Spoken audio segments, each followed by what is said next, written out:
My name is Leanne Goose, and I come from the community of Inuvik, Northwest Territories. Inuvik is a central place for all of the other outlying communities, so it allows for us to be able to visit, network with our friends and relatives from other places. And it's also the home of the former Grolier Hall Residential School where I was a student. Grolier Hall was a different place than where my parents went. My parents met in Grolier Hall in the 60s, and I went to Grolier Hall in the early 90s, and just before it closed. And there's a lot of memory there. There's a lot of energy there. I ran away twice, and eventually I was kicked out when I was 14, and I moved into the bush. And I didn't return to school until I was 40 years old.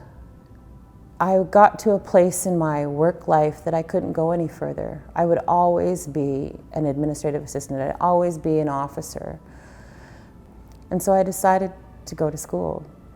And first I thought, well, the certificate program will be great because it'll help me, dig into the arts a little bit deeper. But then I realized once I started learning and figuring out the system that, oh, the diploma program, that sounds wonderful. I could actually level up. Maybe I'll be a manager. Maybe I'll be an executive director of an arts place. Or maybe I'll be able to manage my art better and make more money or help other artists. But then I realized there was more that I wanted to know. And so I took this program in professional communications where I got my undergraduate degree.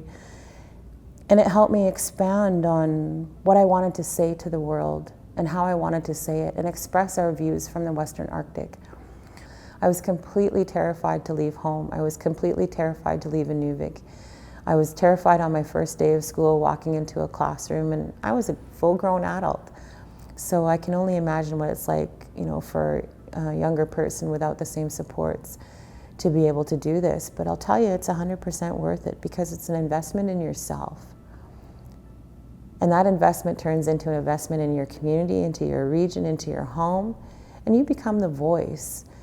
You get to decide how this world goes because your participation is important. The way that we create change is working on ourselves to become better than we were yesterday. We're taking back things that were stolen from us, and we're recreating a new way to be able to build a path forward. And I know that some people may be scared to leave home, but sometimes that's where the greatest learning happens. And it's about the adventure, right? I tried to focus not so much on the grades, but on what I was learning and what I was able to take out and what I could talk about and how I could build it into my everyday life.